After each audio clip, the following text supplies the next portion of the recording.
Tapi dia terbuai. Saya dapat beberapa kasus gitu, teman-teman yang saya bilang, kamu nggak tahu dia begitu? Tahu, kata dia. Aku tahu dia nggak sholat, tapi dia bilang nanti kalau aku nikah, aku akan berubah. Dan dia tidak sadar bahwa perubahan itu bukan sesuatu yang gampang ya. Selamat datang di podcast Samara. Bareng saya Kak Ojan. Dan saya Zaim Ukhrawi. Kami akan membahas segala hal tentang keluarga dari sudut pandang milenial dan kolonial.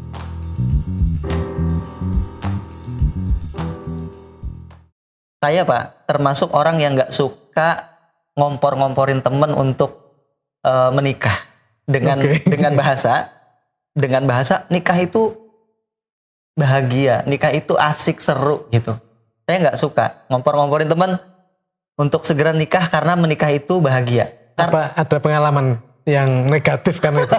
Iya betul, karena pada kenyataannya menikah tidak mesti langsung bahagia kan, gitu.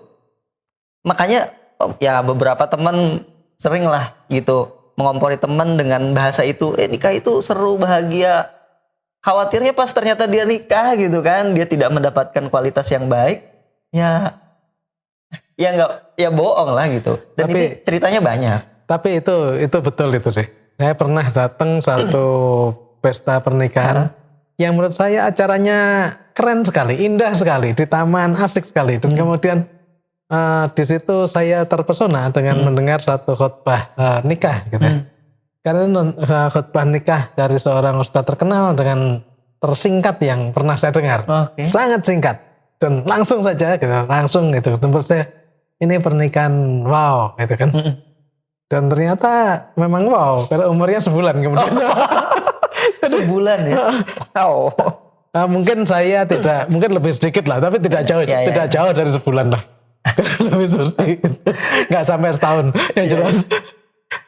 Ya makanya saya kalau ngomporin temen untuk nikah ya nikah karena nikah baik gitu. Itu aja, bukan otomatis bahagia, karena kenyataannya Pak, banyak pernikahan yang ketika dia nikah gitu malah harap bersabar ini ujian gitu kan. Harap bersabar ini ujian.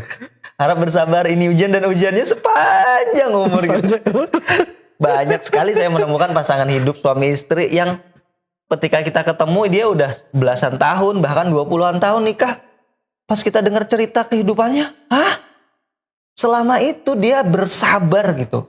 Entah itu suami atau istrinya gitu. Tiap hari tidak cocok, tiap hari nggak bisa ngobrol dengan asik gitu. Kemudian ada aja masalah yang kecil menjadi besar. Dan itu kan nyata Pak. Itu saya bayangkan itu. Di rumahnya akan menarik sekali kalau di depan dipasangin tulisan di pintu, harap bersabar ini ujian. Tapi Kak Ojan, apa yang terjadi ya sehingga pernikahan yang dirancang dengan ideal dan pada akhirnya ternyata justru ujian kesabaran, jadi tadi menjadi ujian. Kira-kira faktor apa yang salah satu yang cukup menonjol?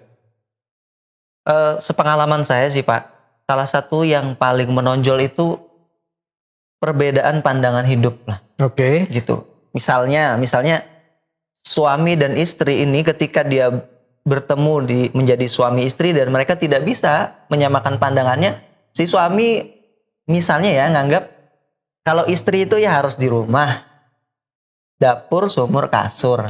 Sementara si istri ketika dia ketemu sama laki-laki itu di umur dia yang mungkin 25 tahun, dia sudah punya pendidikan yang bagus, dia bergaul di lingkungan yang modern, dia punya banyak sekali portofolio dan keahlian gitu. Tiba-tiba dia harus di rumah aja, nggak bisa aktualisasi diri.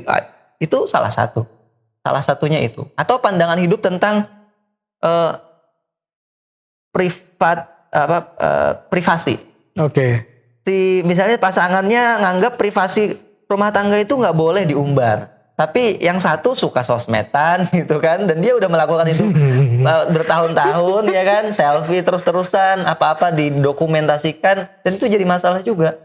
Sebenarnya bukan tentang sosmednya kalau menurut saya, tapi ya tentang pandangan hidupnya yang belum bisa menemukan titik temu. Ya saya punya teman juga ini di era belum sosmed lah. Ya. Itu beberapa kali suaminya komplain tentang istrinya gitu pada teman-teman dekatnya. Ya gitu itu. Istri gue juga begitu itu kan. Dia pokoknya tidak ada ekspresi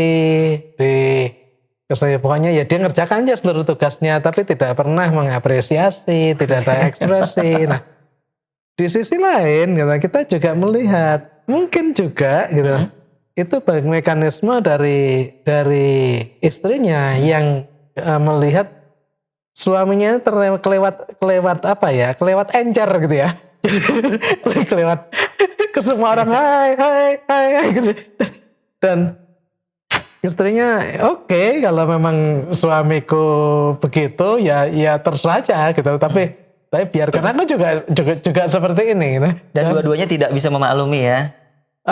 Dalam hal ini lumayan ini agak memaklumi, tetapi tidak mencoba kemudian nggak nyatu ya. Tidak mencoba kemudian mendekat itu tidak. Dan kemudian justru masing-masing bertahan pada titiknya masing-masing. Pada titiknya masing-masing, dan mungkin juga masing-masing juga ngatain, udahlah terserah lah gitu. Iya. Di podcast ini di pertama kan kita sempat ngebahas tuh Pak tentang kuadran warna gitu ya. Bahwa setiap orang punya karakter bawaan yang berbeda gitu, punya karakter masing-masing. Tapi rasa-rasanya pandangan hidup ini sesuatu yang berbeda kali Pak ya? Atau mungkin beririsan. Misalnya teman saya gitu, si suami tadi ya nganggap istri itu udahlah kamu di rumah aja, aku yang nyari nafkah, kamu yang ngurus rumah, ngurus anak. Sementara istrinya ngerasa itu awalnya sih dia oke lah, nggak apa-apa gitu kan. Aku di sini aja. Padahal saya tahu persis istrinya itu punya kompetensi yang luar biasa, sangat berguna buat banyak orang gitu. Dia portofolionya sangat bagus, dia sudah punya sertifikasi sampai dia datengin ke luar negeri gitu. Tapi tiba-tiba dia harus di rumah aja. Dan dia mencoba menikmati, tapi kan lama-kelamaan nggak kuat juga nih. Ini menurut Pak Zaim ada kaitannya nggak sama kuadran karakter? Saya kira satu sisi ada kaitan dengan kuadran, tapi ada juga yang tidak. Oke. Nah, saya kira kita melihat yang terhubung dengan kuadran. Oke. Hampir pasti perbedaan ini yang menajam itu kalau terjadi antara merah dengan hijau kan. Ya. Kebetulan masing-masing tumbuh di lingkungannya sendiri, yang punya value sendiri di masing-masing keluarganya. Yang satu kemudian menjadi hijau banget, yang satu merah banget. Ini ketika tidak ada nilai-nilai gede yang mengikat, ini akan menjadi, gitu ya, akan terus menjadi-jadi. Seperti tadi saya katakan, teman saya tadi ya, yang satu eksekutif yang sukses sekali, dilihat dari berbagai aspek sempurna lah, gitu kan. Tetapi saya melihat ya ini merah banget. Merah banget ya. Merah banget. Sementara si istrinya kan hijau banget. Dan mungkin juga kesibukan, mungkin karena situasi yang begitu rupa, ini tidak sempat kemudian ngeblend ya. Tidak sempat kemudian membangun perekat antara kedua tersebut. Perekatnya hanyalah bahwa kita satu keluarga dan kita saling hormati, tidak ada yang salah, tidak ada yang mengkhianati, ya sudah kita pertahankan. Jadi itu ini satu sisi, tapi di sisi lain bisa juga bisa jadi ini satu kuadran yang sama. Apakah itu antar hijau gitu, apakah itu antar kuning, atau itu antar merah gitu. Hanya saja pandangannya memang berbeda. Backgroundnya berbeda, dan dia tidak sempat membangun satu chemistry ya, untuk mempertemukan pandangannya tersebut. Kalau misalnya antar biru rasanya nggak apa-apa ya. Iya. Bahayanya antar biru itu kalau yang satu ternyata ada pengaruh dari yang lain, satu lagi pengaruh yang lain, baru akan menjadi tabrakannya selama terjaga dari pengaruh luar yang terlalu gitu. Selama sesama biru ya akan akan oke saja sama cair. Tapi intinya apapun warna dua-duanya, birunya harusnya lebih diperkuat Pak ya. Kalau kondisinya seperti itu. Oh iya. Untuk saling menerima gitu. Iya. Untuk damai. Iya. Iya. Gitu. Iya. Jadi tadi kebetulan kan contoh betul-betul perbedaan karakter personal. Kak Ojan tadi menyebutkan contoh yang misalnya tadi soal aktualisasi ini. Ya. Ini terutama kan di dunia modern kan makin keras ini kan. Ya. Di masyarakat tradisional cenderung ngalir saja kan. Ya. Apakah kemudian pada akhirnya istri di rumah atau suami atau istri ikut bekerja dan sebagainya, tapi mekanisme lebih mengalir. Tapi ketika kita bicara di ranah urban, ranah modern, ini kan sering harus didefinisikan dengan jelas. Ya. Peranmu apa? Peranku apa? Iya. Di sini yang oh, jadi sebenarnya Pak ya, hal itu tidak akan jadi masalah kalau di masyarakat tradisional ya. Malah justru kalau di tradisional istri diposisikan harusnya lebih keluar gitu. Justru agak aneh memang. Agak aneh gitu. Ketika istri yang ngurus rumah, ngurus anak, ke majelis taklim sesekali gitu, itu malah normal gitu. Tapi masalahnya si pasangan ini pikirannya tradisional tapi dia tinggal di kota gitu. Iya, kurang lebih begitu. Pasangannya kota banget gitu. Salah tempat ya? Salah tempat. Harusnya dia tinggal di kampung. Jadi kalau ada temennya Kak Ojan yang punya masalah begitu, gitu, sarannya satu Kak Ojan. Hijrah ke kampung. Pindah ke Barabai Kak Ojan. Jadi dan kemudian akan pagi buka jendela, rasakan angin, kemudian nanti lihat dulu waktu masih lama untuk suami bekerja dan sebagainya. Iya betul.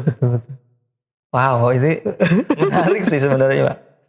Jadi sebenarnya menurut saya Pak, penting sekali memang ketika dua orang ini bertemu terus memutuskan untuk berumah tangga, dia harus menyelesaikan setidaknya ya hal-hal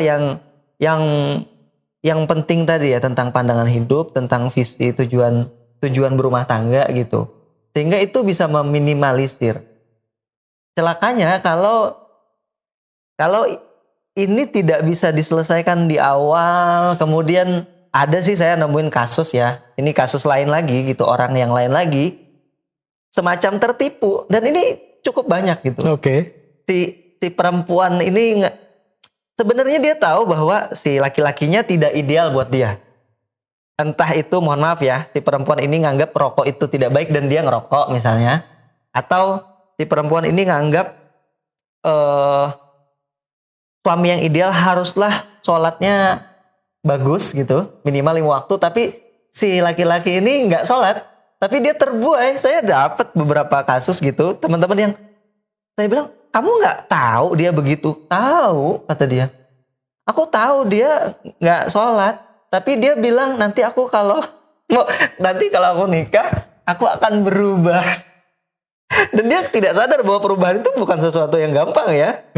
Ketika dia sudah terbiasa, misalnya tadi nilainya sholat gitu, dia terbiasa untuk tidak sholat, ya nggak gampang untuk mengubah itu. Dan ketika itu si perempuan ini, atau bahkan sebaliknya gitu, dia memaklumi karena terbuai gitu dengan janji-janji, cukup banyak Pak kasus. Oke. Cukup banyak kasus. Jadi tidak benar-benar memastikan gitu sebelum menikah itu memang itu bukan janji politik, tapi komitmen. Bukan janji, tapi komitmen. Ada faktor ini. Pertama kita bicara sebelum nikah ya. Oke. Jadi sebelum nikah ini memang perlu dituntaskan sebenarnya. Kesepakatan itu harus tuntas. Jadi saya pernah juga ada masih kerabat keponakan yang datang, dan kita tahu dia sempat membangun relasi awal dengan seseorang, dan ketika tanya gimana relasinya, sudah mau melangkah, kemudian dia bilang enggak. Nah kita tanya kenapa tidak, kan iya, dia meminta gitu, nanti kalau sudah nikah saya berhenti bekerja. Dan walaupun saya suka sih sama dia, tetapi kata dia ada hal prinsip yang lebih baik untuk untuk tidak. Nah, ini satu hal yang positif, gitu. Bahwa persoalan tadi dituntaskan di awal. Masalahnya sering juga situasi gitu, itu tidak bisa menuntaskan di awal. Contoh seperti begini, ketika sudah pada tahap usia tertentu, biasanya perempuan ya, dan kemudian ada pressure dari lingkungan, kapan kamu menikah? Gitu. Lalu dia melihat punya relasi dengan seseorang dan dia tahu dia sendiri sudah rada ragu gitu. Apakah ini dapat menjadi teman hidup saya yang baik gitu kan. Dia sendiri punya catatan sebenarnya dia sudah tahu. Tetapi begitu kuatnya pressure dari lingkungan ini, maka dia mengambil sebuah perjudian kan. Bahwa satu persoalan saya selesaikan dulu. Iya ini nikah gitu kan.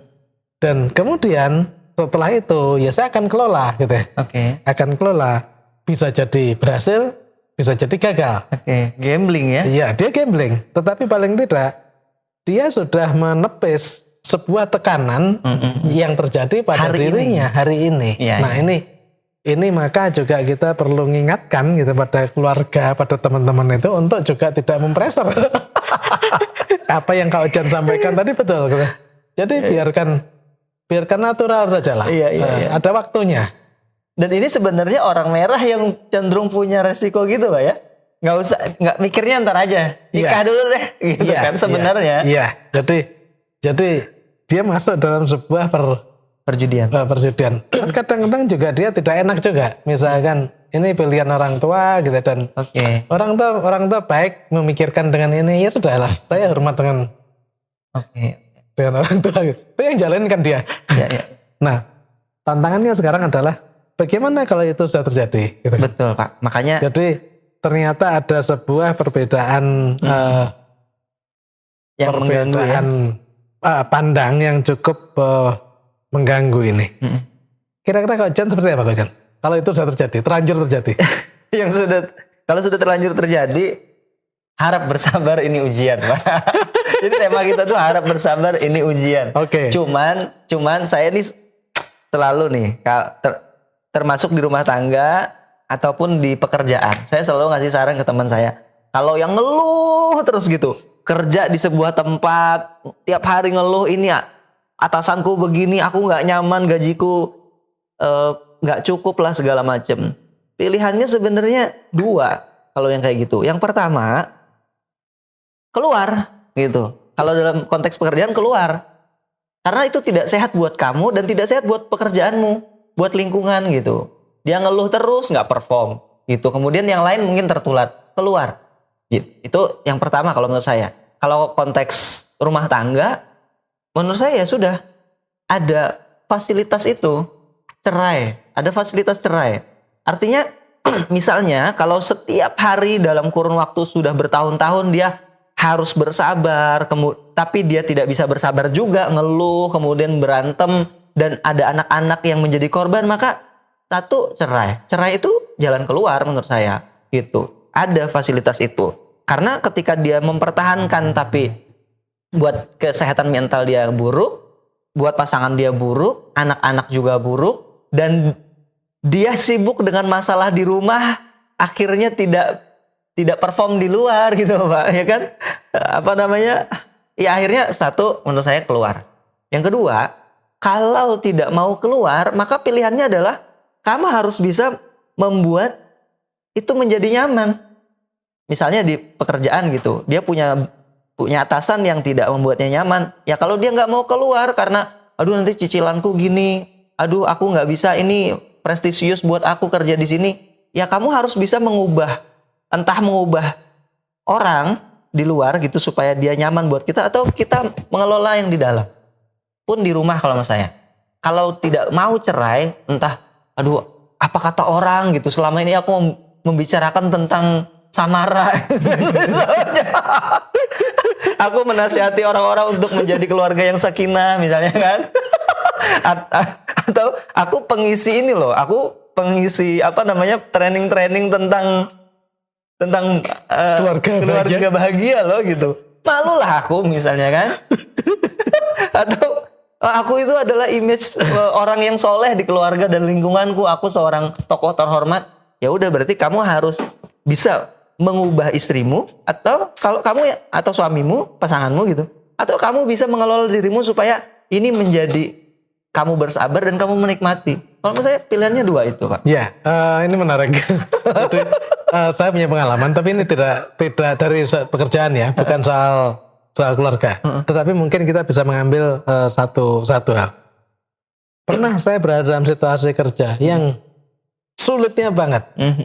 Jadi benar-benar tertekan dan saya mengalami berapa kali pingsan gitu. Ternyata terkait dengan stres. Walaupun saya mengatakan saya nggak apa-apa, tapi ternyata badan saya nggak tahan dan itu stres. Nah, apa yang kemudian membuat saya survive menjalani pekerjaan itu selama sekian lama itu adalah ketika saya menempatkan diri bahwa tadi harap bersabar, ini ujian. Saya merasa saya sedang masuk dalam sebuah training kehidupan. Jangka yang panjang. Dan nggak bayar gitu. Dan pada itu malah mendapatkan uang saku ya, digaji dan sebagainya. Jadi saya pikir mungkin sedikit banyak gitu model ini bisa diterapkan juga dalam rumah tangga. Nah, pemaknaan Pak ya. Iya. The meaning. Iya. Gitu. Jadi bisa seperti itu. Jadi ketika melihat kalau saya tidak salah, kita perlu tanya pada kawan-kawan yang Nasrani ya. Mereka ada istilah, ya ini memang salibku. Oh iya. Nah, jadi memang dalam hidup tuh harus ada salib yang harus aku panggul sebagaimana Kristus memanggul salibnya saat itu. Jadi kalau ada penderitaan termasuk dalam sebuah perkawinan gitu. Tapi kemudian mereka memaknai gitu kan, ya sudah. Dan tidak lagi mengeluh. Tidak ada kata ngeluh. Jadi jalanin saja dan kemudian mendapatkan manisnya dari pahit itu ya, dari sebuah kepahitan gitu, sama dengan tadi kita dikasih ramuan kopi racikan khusus sama Sule yang pahit sekali, tapi ketika kita minum kan itu ternyata bisa dinikmati. Itu dinikmati. Kepahitan itu satu aspek. Tetapi ketika kita tidak mampu melakukan seperti itu, dan saya juga ada saudara yang seperti itu, yang benar nggak cocok sama sekali. Dia dihina, dilecehkan oleh pasangannya dan sebagainya, dan dia tidak bisa. Bagi dia itu semarah, tapi kemudian dia berhasil mengubah itu menjadi enggak. Justru melihat bahwa pasanganku itu bermasalah dan barangkali aku harus membantunya. Dan barangkali aku yang diamanahi oleh Allah untuk kemudian membantu dia dengan cara saya gitu, yang aku mampu. Di luar itu kalau aku lagi capek, ya aku sedikit punya hiburan sendiri gitu. Tapi tidak ada kata mengeluh. Nah, itu yang ideal. Tetapi ketika itu tidak, artinya belum berhasil ke sana, maka saya setuju yang Kak Ujan katakan tadi, ada pintu. Pintu cerai, pintu pisah itu ada. Gitu kan? Termasuk pintu poligami. Kan katanya emergency exit itu salah satunya poligami kalau di Islam kan? Terserah. Gitu. Terserah. Tapi kalau di Jawa itu ada istilah. Gitu loh. Legan golek momongan. Apa tuh Pak? Hidupmu tuh sudah lega, jangan cari tambahan momongan, jangan cari kerjaan itu. Untung saya bukan orang Jawa ya. Karena terjadi juga itu. Terjadi juga. Ya? Jadi malah tambah beban ya. Oh iya. Jadi 2 kali masuk ke lubang yang sama. Iya. Jadi merasa jangka pendeknya barangkali dia yang menjadi hiburan ya, tetapi nggak usah pendek lagi, sedikit rada menengah saja sudah tiba-tiba menjadi beban. Balik. Ketika tidak mampu lagi, ini tolong jangan diputar buat istri saya. Ketika tidak lagi mampu menahan dirinya, sehingga dirinya kemudian akan drop dan akan menjadi negatif dan akan sakit hati, maka pisah adalah jalan yang terbaik. Ya. Kenapa? Karena kan dengan pisah, maka kita tidak lagi jengkel kepada dia. Ya. Kita tidak lagi menyimpan sebuah amarah. Jadi yang terpenting sebenarnya pada diri sendiri tadi. Tapi kalau saya melihat Kak Ojan, dari semua itu, kata kuncinya adalah apa yang dikatakan oleh Rasulullah, oleh Nabi Muhammad. Bicaralah yang baik atau diam. Bicaralah yang baik. Jadi, nah di kita seringkali tidak terlatih kita untuk bicara yang baik. Nah, terutama menghadapi perbedaan sikap. Jadi, ada saat-saat yang memang kita suami istri harus saling mengedukasi. Ya. Bahwa pandanganku begini loh, pandanganmu begini. Cari situasi yang baik, cari waktu yang baik untuk kemudian kita nyatakan itu secara verbal gitu. Saya berharap kamu beginilah. Saya sendiri ini, saya berusaha seperti ini. Bagaimana kita membicarakan itu dengan ringan? Nah, ini yang Kurang kemudian terlatih ya. kita kurang terlatih. Betul. Tapi cerita Pak Zaim tadi, saya juga punya cerita teman saya yang begitu Pak. Jadi bahkan dia sebenarnya sudah saya ingatkan sebelum dia menikah. Jadi ada temen yang ketemu, dia datang ke saya dan dia bilang, aku mau nikah nih, kata dia. Dan saya senang kan karena dia ya memang waktunya sudah menikah. Saya bilang, alhamdulillah, sama siapa? Dia sebut satu nama dan saya tahu persis orangnya. Waktu itu posisi kami masih di Jogja. Saya bilang, sama dia, saya bilang. Loh kenapa dia? Wah, saya bilang, saya ceritalah bahwa dia tuh sama si calon istrinya nggak sekufu, saya bilang. Saya ceritalah dia begini. Dan teman saya itu, dia bilang, nggak apa-apalah, dia bilang. Mungkin Allah menugaskan saya untuk mengubah dia. Bahkan belum nikah loh Pak. Tapi dia sudah berani begitu. Dan setelah itu ya dia menjalani rumah tangga yang menurut saya memang dia memutuskan untuk bersabar. Ini ujian gitu. Ini ibadahku tuh sabar gitu. Ya. Tapi gini Pak, yang menarik lagi dari Pak Zaim tadi, yang cerita tadi, ini juga ngingetin kita sebagai orang luar dari rumah tangga orang gitu Pak. Yang pertama tadi menurut saya, untuk tidak memprovokasi orang dengan bahasa kalau nikah itu bahagia gitu, karena itu belum tentu. Itu belum tentu. Yang kedua, jangan pula jadi orang yang sok-sokan nasihatin. Kalau orang punya rumah tangga yang dalam tanda kutip kacau, kemudian dia minta, dia pengen didengarkan, kita sok-sokan ngasih nasihat gitu Pak. Ini Kak Ojan mengingatkan pada saya kan. Oh gitu. Artinya kan saya punya potensi untuk orang kemudian akan minta nasihat dari saya.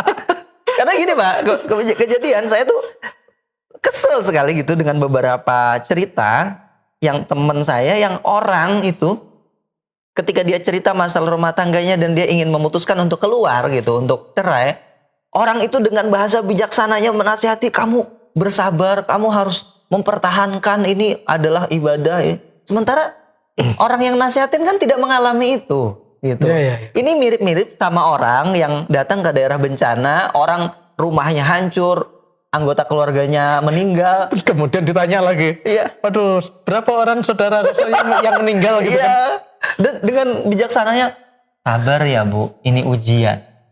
Itu tidak memberdayakan kalau buat kita teman-teman psychological first aid gitu yang ngasih bantuan psikologi. Itu perkataan yang dihindari sekali. Termasuk orang yang mengalami musibah di rumah tangganya juga Pak. Banyak orang yang karena mungkin dia lebih tua, dia sudah berpengalaman, dia nganggap janganlah pertahankan gitu. Padahal mungkin di kasus itu gitu, dia lebih baik cerai gitu. Tapi kita keliru dong. Apa tuh? Kan sabar ini ujian. ini saya malah provokasi, jangan sabar ya. tapi begini Kak Ojan. Ya saya kira topik utamanya tetap benar kan? Iya tetap benar. Ini sabar, ini ujian. Nah, sekarang bagaimana sikap sabar tadi secara positif kan? Kita sudah melihat ada dua hal ketika menghadapi situasi seperti itu gitu kan. Kalau kita misalnya harus merekomendasikan gitu kan, tetap kita tunjukkan ada dua pilihan. Pilihannya adalah apakah tadi menjadi total sabar dan kemudian menerima perbedaan tersebut dan menjadikan ini justru jalan dia ke surga gitu, yang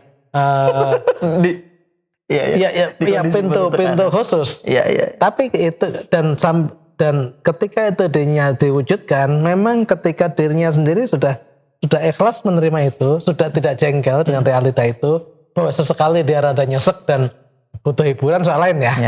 Karena tidak ada yang mulus. Tapi ketika secara umum dia bisa menerima dengan memaknai itu sebagai satu